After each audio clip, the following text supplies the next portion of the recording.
शामिल है। बिहार के नेता के करीबी कारोबारियों के ठिकाने भी शामिल है। क्या हो सकता है बड़ा खुलासा, देखते हैं स्पेशल रिपोर्ट में।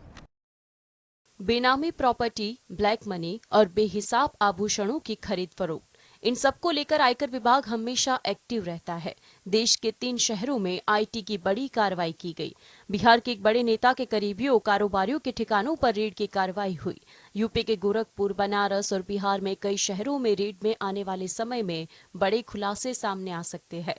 सोमवार को कांग्रेस नेता के करीबियों के यहां कर्नाटक, आंध्र प्रदेश और तेलंगाना में रेड कर 94 करोड़ कैश बरामद की गई।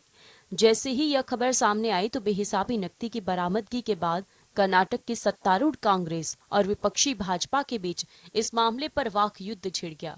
भाजपा के प्रदेश अध्यक्ष नलिन कुमार कतील ने कहा कि यह पैसा कांग्रेस से जुड़ा है। वहीं मुख्यमंत्री सिद्धारमैया ने इस आरोप को निराधार बताया है। आपको बता दें कि सीबीडीटी आयकर विभाग के लिए नीतियां बनाता है। समय समय पर काला धन रखने वालों के खिलाफ आईटी विभाग सख्त एक्शन भी लेता रहता है। इसी क्रम में 12 अक्टूबर को तेलंगाना, दिल्ली और आंध्र प्रदेश के 55 से ज्यादा स्थानों पर रेड मारी गई थी। रेड में आईटी विभाग ने 94 करोड़ रुपए नकद, 8 करोड़ रुपए के सोने और हीरे के आभूषण और 30 लग्जरी घड़ियां बरामद की थी। Bureau report, GSTV। पूर्व केंद्रीय मंत्री चौधरी बीरेंद्र सिंह ने दावा किया कि हरियाणा में 15 से 20 दिन के अंदर बीजेपी जेजेपी के बीच गठबंधन टूट जाएगा। उन्होंने ये दावा सीएम से मीटिंग के बाद किया है।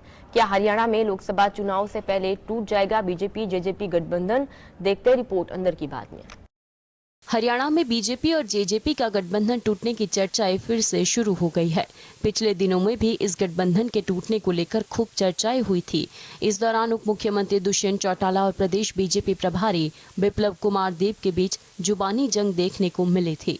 पूर्व केंद्रीय मंत्री चौधरी बीरेंद्र सिंह ने दावा किया है कि हरियाणा में 15 से 20 दिन के अंदर जेजेपी बीजेपी के बीच गठबंधन टूट जाएगा। बीरेंद्र सिंह ने यह दावा मुख्यमंत्री मनोहर लाल खट्टर से 2 दिन पहले हुई मीटिंग के बाद किया। उन्होंने कहा कि 2 अक्टूबर की रैली के बाद उनकी बीजेपी के शीर्ष नेताओं से बातचीत हुई है। उनकी तरफ से कहा गया है कि बीजेपी के सभी नेता गठबंधन के पक्ष में नहीं है। पूर्व मुख्यमंत्री भूपेंद्र सिंह हुड्डा ने बीरेंद्र सिंह के बयान का समर्थन किया है। बता दें कि हरियाणा में 90 विधानसभा सीटें हैं। बहुमत के लिए किसी भी पार्टी को 46 सीटों की आवश्यकता होती है। बीजेपी के पास अभी 41 विधायक है। 5 सीटों की कमी होने पर बीजेपी ने जेजेपी से गठबंधन किया था। Bureau report, GSTV। महाराष्ट्र में शरद पवार ने बीजेपी पर जमकर हमला बोला है। पवार ने दावा किया कि बीजेपी की राजनीतिक शक्ति कम हो रही है। एनसीपी चीफ ने और भी कौन से मुद्दे पर साधा निशाना, देखते हैं रिपोर्ट में। महाराष्ट्र में एनसीपी के प्रमुख शरद पवार ने कहा कि देश से कई हिस्सों में बीजेपी की राजनीतिक शक्ति कम हो रही है और सत्ता का पूर्ण दुरुपयोग ही उसका फॉर्मूला है। उन्होंने कहा, इस देश की जनता उन लोगों के साथ नहीं है जो बीजेपी के साथ गठबंधन करना चाहते हैं। यह अखिल भारतीय स्तर की तस्वीर है। आप देश का नक्शा निकाल कर देखिए, दक्षिण भारत के एक भी राज्य में बीजेपी सत्ता में नहीं है। अजित का दावा है कि उन्हें एनसीपी के अधिकांश विधायकों का समर्थन प्राप्त है और उन्होंने पार्टी के नाम और चुनाव चिन्ह पर भी दावा किया है। पवार ने 2019 के महाराष्ट्र विधानसभा चुनाव के बाद अविभाजित शिवसेना के नेता उद्धव ठाकरे के नेतृत्व में महाविकास आघाड़ी की सरकार बनवाने में महत्वपूर्ण भूमिकाएं निभाई थी। शरद पवार ने कहा कि शिवसेना को विभाजित करके बीजेपी राज्य में सत्ता में आई है। शरद पवार ने कहा कि दिल्ली में अरविंद केजरीवाल की पार्टी ने 3 बार जीत हासिल की। अब केजरीवाल को परेशान किया जा रहा है। उनके घर का 3 बार निरीक्षण किया गया। सत्ता का पूर्ण दुरुपयोग ही बीजेपी का फॉर्मूला है। Bureau report, GSTV। कांग्रेस के पूर्व अध्यक्ष राहुल गांधी ने बीजेपी पर हमला करते हुए कहा कि वो समाज को बांटने की कोशिश कर रहे हैं। इजरायल को लेकर पीएम मोदी पर क्या कसा तंज, देखते रिपोर्ट अंदर की बात में। कांग्रेस नेता राहुल गांधी ने मणिपुर हिंसा को लेकर प्रधानमंत्री नरेंद्र मोदी पर निशाना साधते हुए सोमवार को कहा कि उन्हें इजरायल की ज्यादा चिंता है। बीजेपी सिर्फ नफरत फैलाने का काम कर रही है। मिजोरम चुनाव को लेकर राज्य के दौरे पर पहुंचे राहुल गांधी ने आइजोल में राज भवन के नजदीक एक रैली को संबोधित करते हुए कहा, मणिपुर अब एक राज्य नहीं रहा बल्कि जातीय आधार पर 2 राज्य में बंट गया है। कांग्रेस के पूर्व अध्यक्ष राहुल गांधी ने कहा कि कांग्रेस ने 1986 में शांति समझौते पर साइन करके विद्रोह प्रभावित पूर्वोत्तर राज्य में शांति स्थापित करने की पहल की थी। उन्होंने कहा कि ये आश्चर्य की बात है कि प्रधानमंत्री नरेंद्र मोदी और भारत सरकार को इजरायल में जो हो रहा है उसमें ज्यादा दिलचस्पी है, लेकिन मणिपुर में क्या हो रहा है उसकी चिंता नहीं है। राहुल गांधी ने कहा कि द आइडिया ऑफ इंडिया एक दूसरे का सम्मान करना, सहिष्णु रहना, एक दूसरे के धर्म और भाषा से सीखना है, लेकिन बीजेपी इस पर हमला कर रही है। बीजेपी नफरत और हिंसा फैलाती है। बता दें कि मिजोरम में 7 नवंबर को एक ही चरण में चुनाव होंगे। वोटों की गिनती 3 दिसंबर को होगी। आने वाले चुनाव को लेकर कांग्रेस बीजेपी पर हमलाखोर बन रही दिखाई पड़ती है। Bureau report, GSTV। Jaivardhan Singh ने कहा कि जब सीएम शिवराज की पार्टी उन पर विश्वास नहीं करती, उन्हें सीएम फेस प्रोजेक्ट नहीं कर रही, तो आप समझ सकते हैं जनता के बीच में शिवराज सिंह चौहान का क्या छवि होगी। दिग्विजय सिंह ने बेटे को सीएम शिवराज पर क्यों आती है दया, देखते हैं रिपोर्ट में।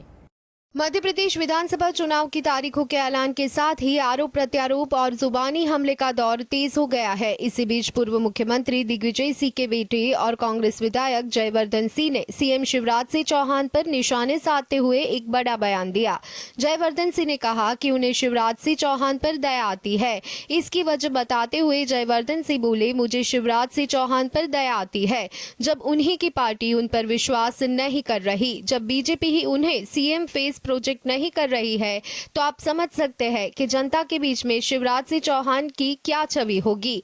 वहीं जयवर्धन सिंह ने दावा किया कि कांग्रेस पूरी तरह से कमलनाथ के साथ है और उन्हें पूरी तरह विश्वास है कि आगामी चुनाव में कांग्रेस ही जीतेगी और कमलनाथ की ही सरकार बनेगी। वहीं दिग्विजय सिंह ने टिकट न मिलने को लेकर उठ रहे सवालों के बीच बेटे जयवर्धन सिंह ने कहा कि उन्होंने कभी टिकट मांग नहीं की, यह कोई चर्चा का मुद्दा नहीं है। Bureau report, GSTV। कांग्रेस सेना ने गाजा की सीमा पर टैंक तैनात किया है और कहा कि चरमपंथी समूह को खत्म करने के लिए एक व्यापक अभियान होगा। बाइडेन ने मारी पलटी, पहले इजरायल का दिया साथ, अब बोले गाजा पर कब्जा बड़ी गलती। देखते खास रिपोर्ट अंदर की बात। अमेरिकी राष्ट्रपति जो बाइडेन ने इजरायल हमास के बीच जारी जंग के दौरान कहा कि हमास को नष्ट किया जाना चाहिए, लेकिन फिलिस्तीनी राज्य के एक रास्ता भी होना चाहिए। उन्होंने चेतावनी दी कि गाजा पर इजरायल का फिर से कब्जा एक बड़ी गलती होगी। अमेरिका शुरू से ही इजरायल को हमास के खिलाफ जारी जंग में समर्थन दे रहा है। इससे पहले अमेरिका ने इजरायल को समर्थन दिखाने के लिए अपने 2 वॉरशिप इजरायल के समुद्री सीमा के पास भेजे हैं। वही कई फाइटर जेट भी भेजने का प्लान बनाया है। हालांकि अब खुद राष्ट्रपति जो बाइडेन का इजरायल को दिया गया गाजा पर कब्जा न करने वाला बयान कई सवाल खड़ा करता है कि कहीं वो मिडिल ईस्ट देशों को हित में रखकर तो ऐसा नहीं कर रहे। इस युद्ध में अब तक जितनी मौतें फलस्तीन नागरिकों की 10 दिनों में हुई है, उसमें कम मौतें साल 2014 के युद्ध में हुई थी। साल 2014 के युद्ध में जहां 2200 के लगभग फिलिस्तीनियों की मौत 50 दिनों में हुई थी, वही इस बार मात्र 10 दिनों के भीतर 2670 लोगों की मौत हो चुकी है। Bureau report, GSTV। Israel Hamas war से भारतीय सेना ने क्या सीखा? भारत की सीमा 5 देशों से लगी है। सीमाओं की लंबाई बहुत ज्यादा है, इजरायल की तरह छोटी नहीं। 20,000 फीट की ऊंचाई से घने जंगलों और रेगिस्तान के इलाकों में ऐसी सीमाएं हैं। इसलिए भारतीय वायुसेना के लिए चुनौती ज्यादा और अलग है, लेकिन हमारी सेना पूरी तरह से तैयार है। ऐसी स्थिति में क्या होगी भारत की तैयारी, देखते रिपोर्ट में। भारतीय वायुसेना अपनी स्थापना दिन मना रहा है। इस मौके पर देश भर में शक्ति प्रदर्शन हो रहा है। गुवाहाटी में air officer commanding in chief air marshal SP धरकड़ ने कहा कि हम इजरायल और हमास युद्ध से काफी कुछ सीख रहे हैं। भारत की हवाई सुरक्षा अत्यधिक मजबूत और ताकतवर है। उन्होंने कहा कि हम किसी भी तरह के खतरे से निपटने के लिए हमेशा तैयार है। भारतीय वायुसेना लगातार इजरायल हमास युद्ध पर नजर रख रही है। हमें पता है कि इजरायल में किस तरह से हमला हुआ है। हमारा देश 5 देशों की सीमाएं साझा करता है। इसकी लंबाई बहुत ज्यादा है, इजरायल की तरह छोटी नहीं है। जब SP धरकड़ से पूछा गया कि एयरफोर्स बेसों के बीच काफी ज्यादा गैप है, तब उन्होंने बताया कि अगर हम फिलहाल फाइटर जेट्स के बेस की बात करें तो हमें पीस टाइम की उनकी संख्या और बेस को बढ़ाना होगा। इन बेस पर ट्रेनिंग और प्रैक्टिस होगी, लेकिन हमारे बेस के बीच का गैप हमारे फाइटर जेट्स को पूरा कर लेते हैं। हम किसी भी बेस से दुश्मन को गिराने की क्षमता रखते हैं। Bureau report, GSTV। में चीन के साथ लगने वाली वास्तविक नियंत्रण रेखा पर भारतीय सेना अपनी तैयारियों में जुटी है ताकि सदियों से बचा जा सके।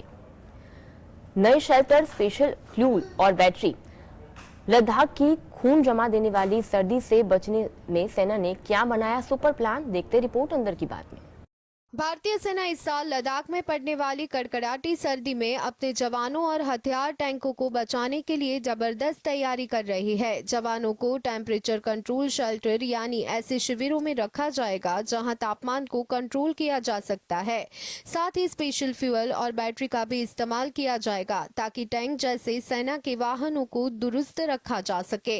अधिकारियों का कहना है कि यहाँ पर टैंकों के इतने बड़े काफिले को ठीक से रखना एक चुनौती है, खास तौर पर पूर्वी लद्दाख के उन इलाकों में जो बेहद ही ऊंचाई पर मौजूद है। यहाँ तापमान -30 डिग्री तक पहुँच जाता है। हालांकि लद्दाख का शुष्क रेगिस्तान जैसा इलाका टैंकों और मशीनकृत वाहनों की तैनाती के लिए बेहतरीन माना जाता है और इसकी नदी घाट या युद्धाभ्यास के लिए उपयुक्त है। तापमान के कम होने से ईंधन और ल्यूब्रिकेंट जम जाते हैं। इस वजह से इस बार खास ईंधन का इस्तेमाल किया जा रहा है। पूर्वी लद्दाख में चीन की हर चुनौती से निपटने के लिए 70,000 सैनिकों को तैनात किया गया है। इसके अलावा टैंक, आर्टरी गन और टैंकों की भी तैनाती हुई है। Bureau report, GSTV। नवरात्रि के 9 दिनों में मां दुर्गा को प्रसन्न करने के लिए तरह तरह के उपाय किए जाते हैं। अष्टमी और नवमी में कन्या भोज और पूजन क्यों कराया जाता है, देखते रिपोर्ट अंदर की बात में। नवरात्रि के अंतिम दिन कन्या पूजा का विशेष महत्व होता है। व्रत रखने वाले भक्त कन्याओं को भोजन कराने के बाद अपना व्रत खोलते हैं। कन्याओं को देवी माँ का स्वरूप माना जाता है। मान्यता है कि इस दिन कन्याओं को भोजन कराने से घर में सुख, शांति एवं संपत्ति आती है। कन्या भोज के दौरान 9 कन्याओं का होना आवश्यक होता है।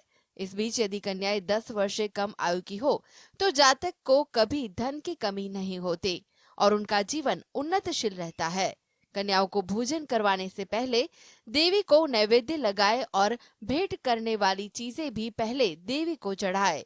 इसके बाद कन्या भोज और पूजन करे। कन्या भोजन न करवा पाए तो भोजन बनाने का कच्चा सामान जैसे चावल, आटा, सब्जी और फल कन्या के घर जाकर उन्हें भेंट कर सकते हैं। पौराणिक धर्म ग्रंथों एवं पुराणों के अनुसार नवरात्रि के अंतिम दिन कौमारी पूजन आवश्यक होता है, क्योंकि कन्या पूजन के बिना भक्त के नवरात्र अधूरे माने जाते हैं। कन्या पूजन के लिए सप्तमी, अष्टमी और नवमी तिथि को उपयुक्त माना जाता है। Bureau report, GSTV।